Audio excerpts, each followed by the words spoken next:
Hi, my name is Aprille De Silva, founder and lead counselor of Mavkag Counseling. I'm going to talk to you about the risk factors of postpartum depression.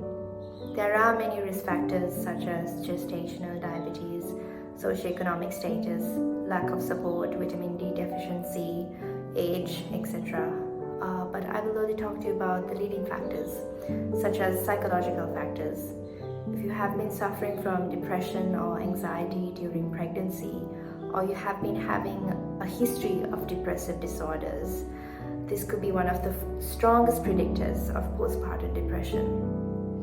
Another is complications during pregnancy, such as health issues, hormonal imbalances, and lack of support from your spouse. This could also lead to complications during your pregnancy, which could again lead to postpartum depression. Another risk factor is stress. Stress could come in many forms. When it's applied onto mothers, if your baby is hard to predict in terms of their eating and sleeping patterns and any other behavior that is difficult for a mother to understand, this could also be one of the leading risk factors.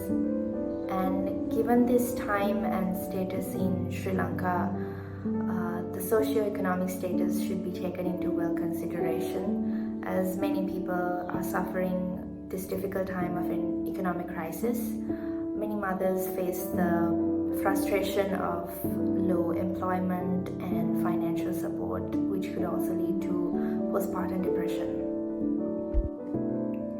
When it comes to the preventive methods, postpartum depression cannot entirely be prevented, but it would be very helpful to know the warning signs of the condition, especially the risk factors as mentioned before.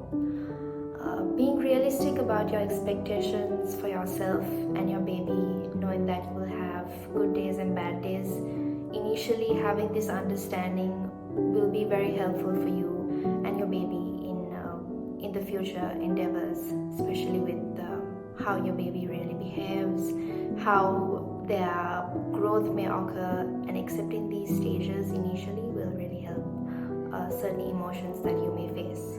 Asking for help. Everyone has a tough time, everyone has challenges.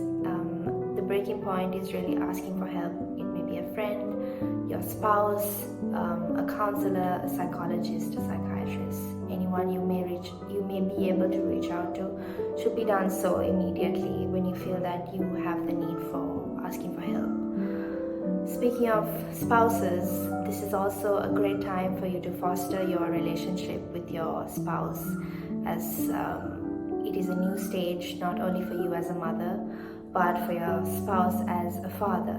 And working together and dealing with these issues will also help you to overcome certain emotions you may face during this time period. And also try taking good rest and good exercise. Not only looking after your baby, of course you have to devote 100% of your time for your child, but also devote some time for yourself, going out for an exercise, meeting a friend, spending time with your spouse, or taking some time off. It's very vital for your mental well-being. And with these points, most of the women have been able to overcome such situations in regards to postpartum depression.